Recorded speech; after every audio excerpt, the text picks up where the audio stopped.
Dear colleagues, welcome to this presentation focused on education.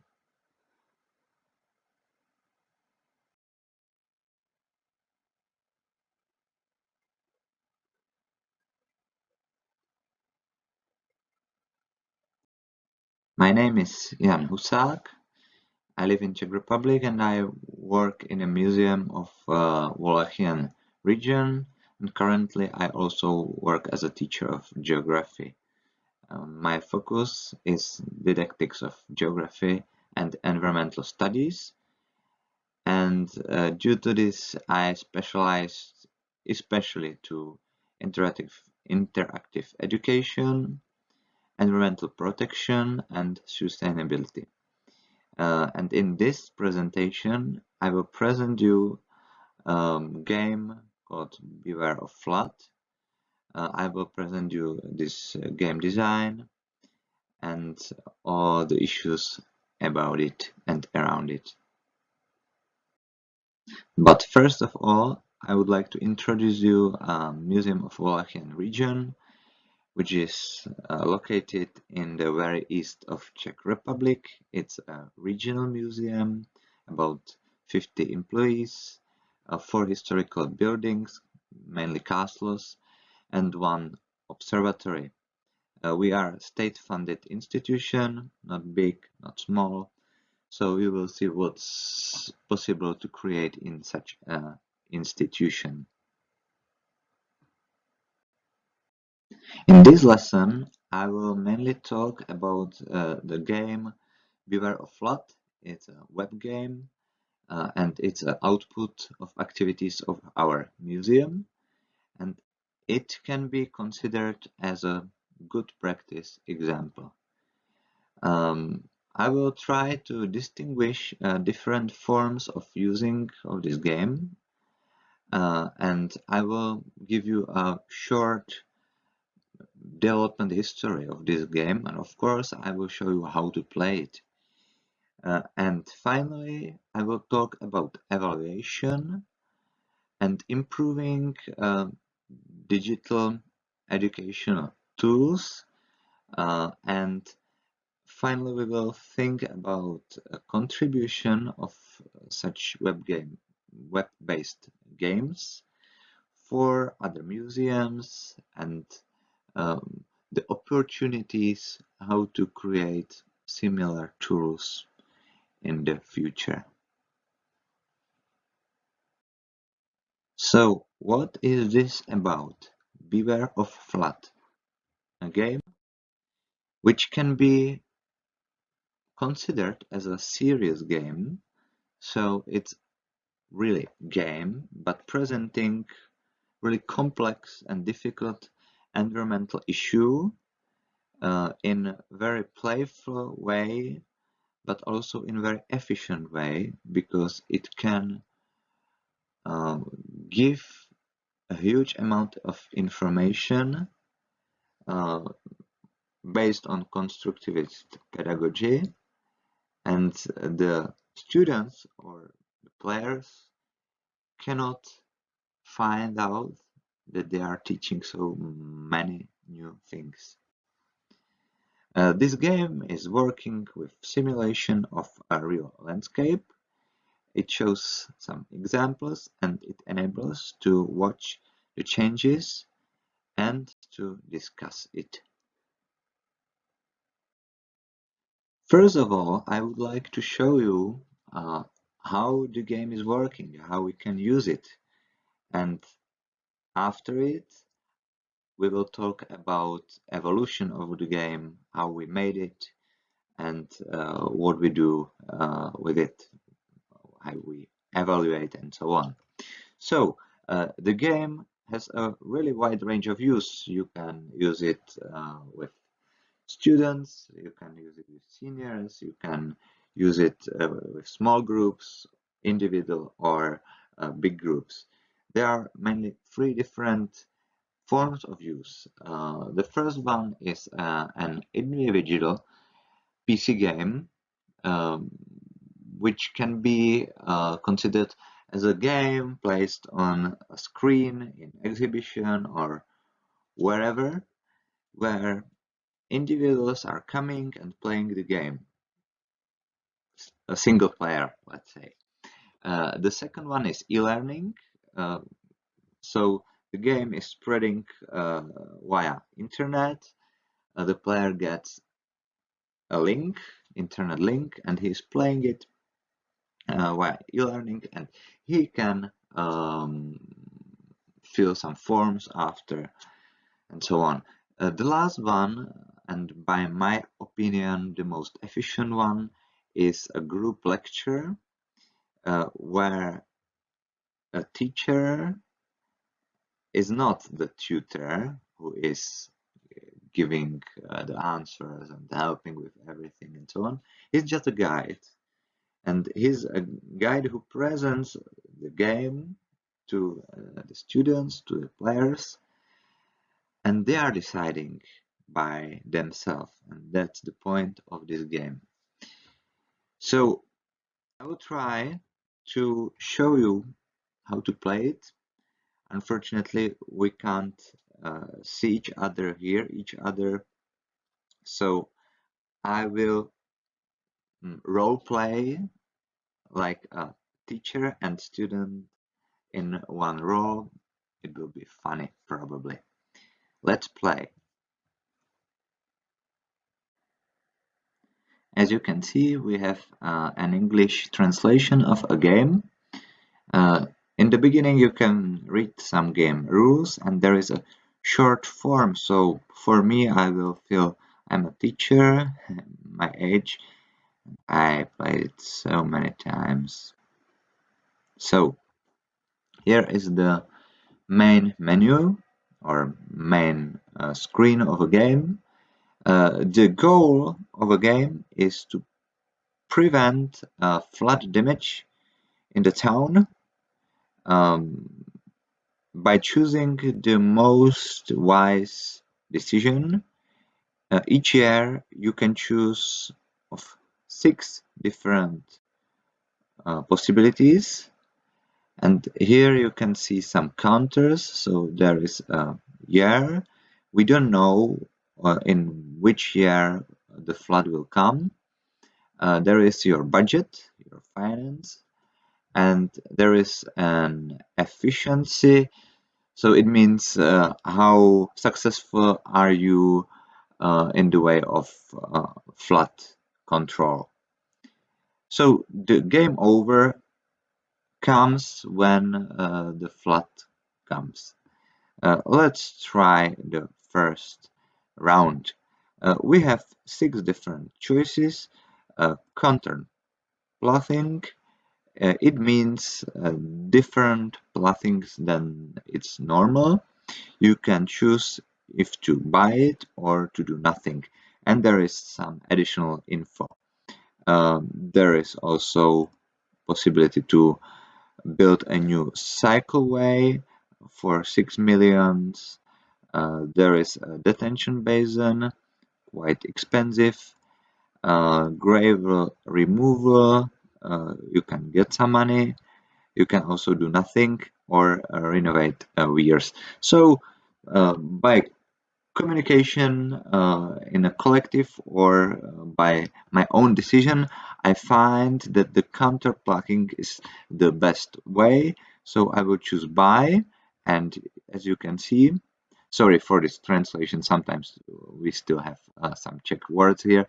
You can see some comment about benefits or negatives of your decision, but as I can see, it was a really good decision.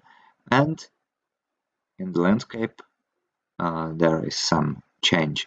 And we are going to the next year, and you can see really different options. For example, we can build a new mall. Okay, so let's try it. We can get 10 millions to our budget, so we will try, and let's see what happens. And as you can see, there is some benefit because we have money, but there is some drawback. There is a negative because the concrete is not good for for the water in the landscape. And we can go to the another year. Let's try wetland restoration, reclaim. We get some points for efficiency and we lose some finance points, and you can see new wetland. And let's go to the fourth year. Now we can decide for clear-cut clearing in the forest, so to cut down everything in the wood and get another finance. Well done. So hooray, we we lost some wood, and now we can decide to plant some tree growth. The fifth year, next year, and you can see the flood is here, so it's the game over, and the result is not so good. Let's check the result. Vyhodnocení means the result. So we didn't get so many points for efficiency because there were some very bad decisions, and also the finances are not so good because we have some finance losses because of flood. So that's it. That's an example of this game. So as you could see, it was not so difficult to understand how to play this game, and I can guarantee you that it's much more funnier and enjoyable to play it with a group of students or just by yourself. I will give you the link for playing the game in the end of this presentation. But now let's move on. Now I will tell you something about the history and development of this game because it's quite old. It has already 10 years. I got this idea 10 years ago during my studies in the University of Science in Olomouc, and the next year I got a job in a museum as a museum lecturer, and that's my job until now. And I got the opportunities to create a beta version of this game. As a teacher or student of teaching, I was not so experienced in programming, so I got a professional who helped me to make this first version. It was made in Adobe Flash. This platform is not working anymore, as you can know maybe. And this version was good, but not so good as the recent one. And I used it for lecturing, water-focused educational programs. I took it to different competitions and so on. And I was trying to get some evaluation, watching the players, how do they like it. And this was first 3 or 4 years of my experience with this game.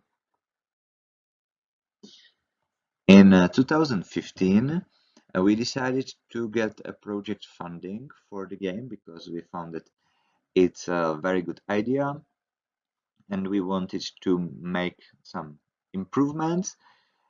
So in 2016, we started to recreate it, and we got new graphical background, new ideas, new additional improvements such as evaluation module that was the form in the beginning of the game, as you saw. And finally, in 2017, the project with this game was awarded with Gloria Musalis prize. So it was an honor for us to get this prize for it. And since 2017, we use this game in museum for educational, for tutoring teachers as well. And also I used it in my second employment, in my second job in a secondary school. And also we made more professional evaluation. And in 2020, COVID came. There was a COVID lockdown in Czech Republic. So we used this game to spread to the public through the internet, to show museum activities in the field of interactive education. We placed another improvements. We started making English translation, but the main thing was the cooperation with teachers.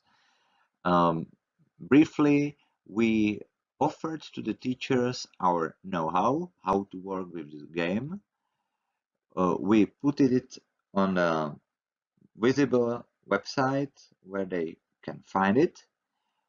And in the opposite way, teachers were filling forms for us, and also their students were filling the forms for us. So we get another evaluation, but I will talk about it a little bit later. And since 2021, we are processing data to publish our experience in journals. So this is just a brief summary of our effort. Now I would like to talk a little bit about evaluation methods used with this game, because in the beginning of game you could see I was filling a form. It was asking me, who are you, how old are you, how many times did you play this game. This is the basis of evaluation model, which can show us a basic info about a game use. So the classification of player, their age, and definitely very important thing, how many times have he played or she played this game.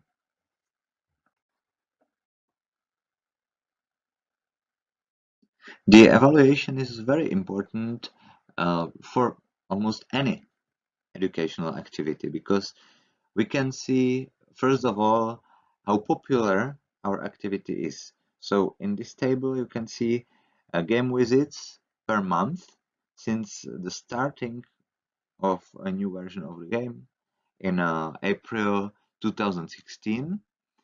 Since this time, after almost 5 years, we have 20,000 visits in total. But you can see that the first years were more rare.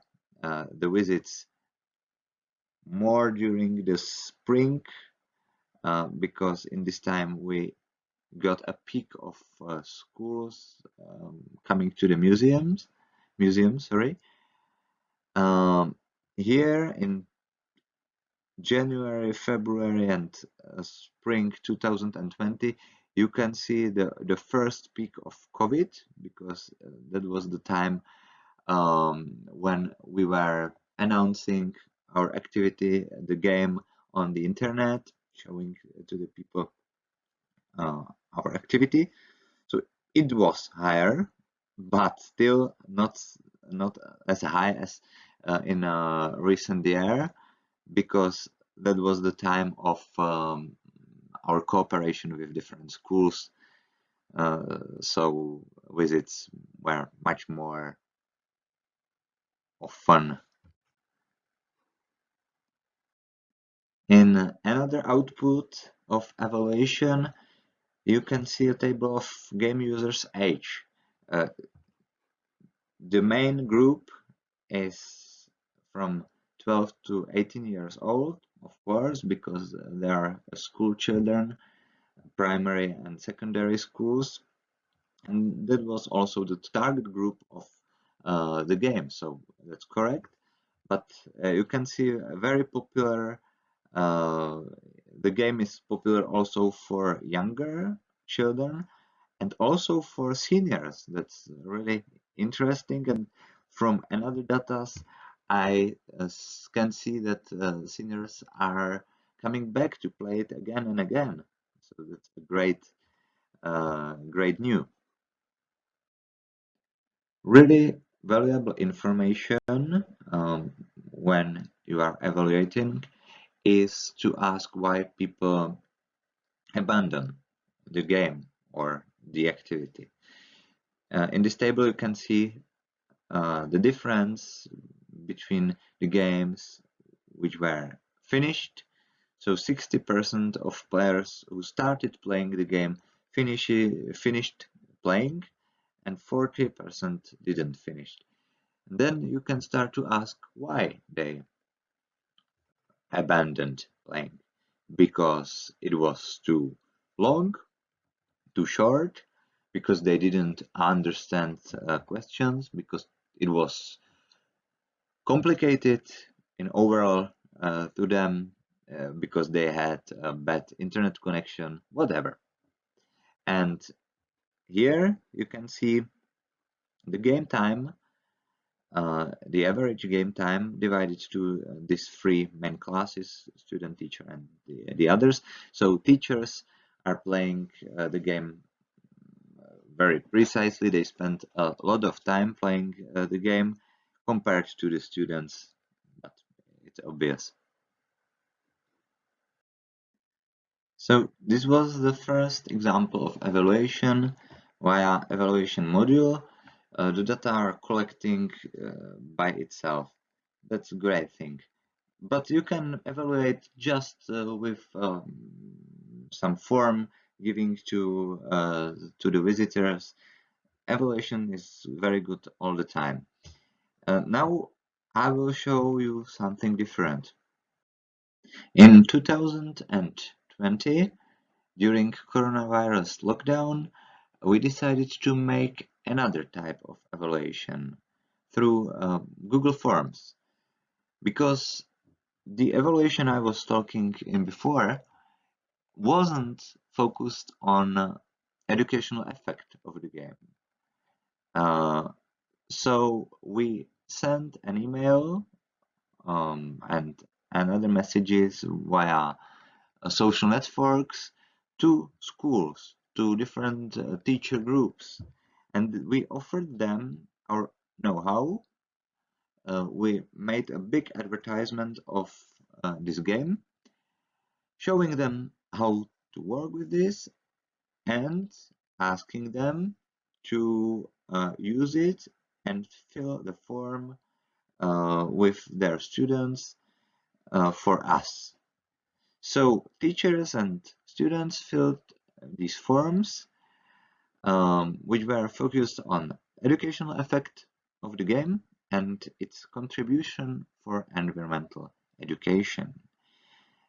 And finally, today I can say we obtained 22 forms from teachers and almost 800 comparable forms. There were two, one before playing the game and the second after playing the game. So forms from students.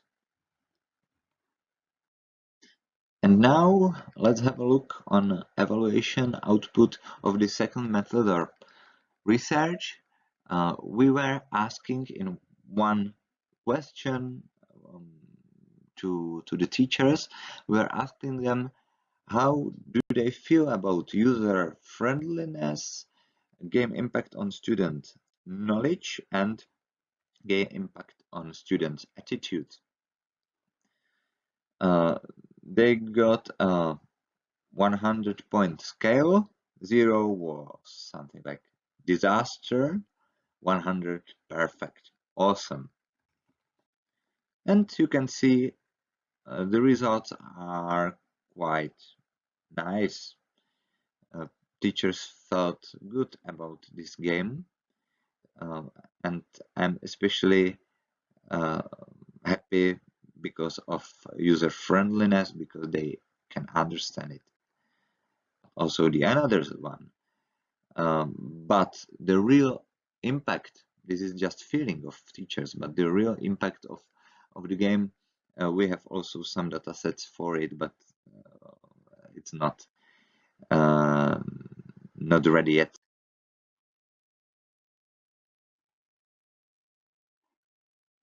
And now the another one, evaluation form, it was sent it to students, and we were asking them, it's just an example of the questions to the students. So the question sounds, would you like to play this game once again? And they answered yes, or definitely yes, in the main group. You can see the number of answers here. So also really nice result for us, that they feel, even students, they got the homework, or they were working with the game during a lecture, but they felt good about it. Wow. So that's it for evaluation. But it's necessary to apply the experience, the information got in evaluation phases, and put it into the practice to move it forward. So that's why evaluation is so important, to make an improvement. Because of our evaluations, we made, for example, improved graphical design, because we felt that the old one is not contemporary. We changed a navigation, because we felt by watching the players, by getting filled forms, then the navigation is not so good, so we changed it. Also, we added new choices corresponding with recent researches. When I'm thinking back in history to this first version of game, we had about 25 different choices in the game. And now we have about 40 of them, so we are still adding new one. It's quite flexible system. I also added English and German translation, and now it's very good and great, because I can use it for presenting the game to you. And also we created another games based on this principle. So not only this Beware of Flood game is created, but also 𝙃.𝙀.𝙀𝙁, it means the journey to the history. It's focused on geological history of Earth and of landscape of my region. And the third game is Putování vesmírem, is also something like Journey to the Space, to the universe. We made it in a cooperation with Observatory, another object of our museum. So it's great to have an idea and then just put content into it and make a new one. Just now we are making the fourth game, which is focused on biodiversity. But the most important thing is that the game Beware of Flood is still evolving. It's still continuing with its evolution, and it's getting better and better and better. Maybe you are thinking about this presentation that I am just talking about positives of the game, and I'm not meaning the negatives. Well, of course there are negatives, because it's a web game, it's not a reality, it's just a simulation, and if the game is not worked properly, it doesn't have much sense.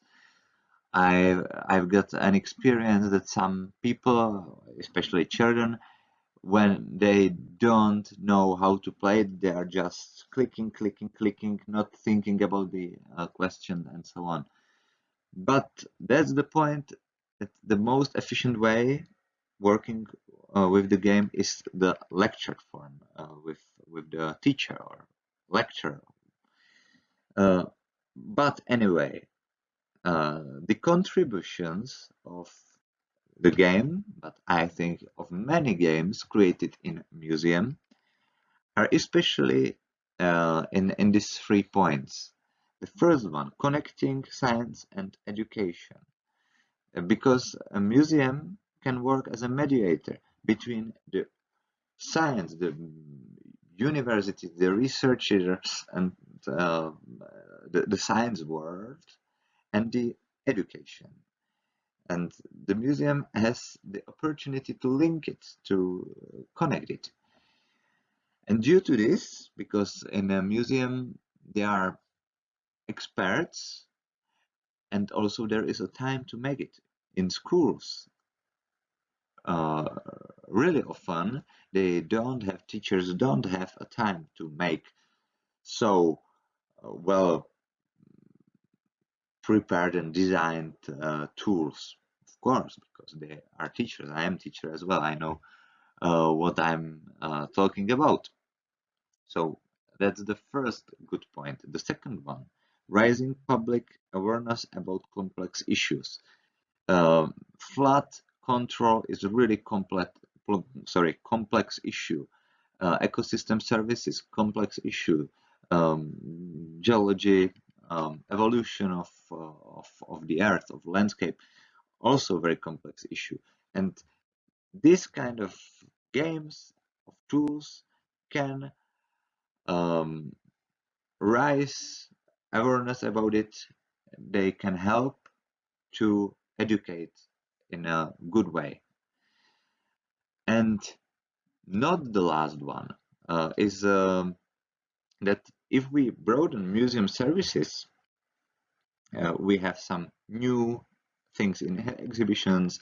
We can offer really special school lectures and new web services.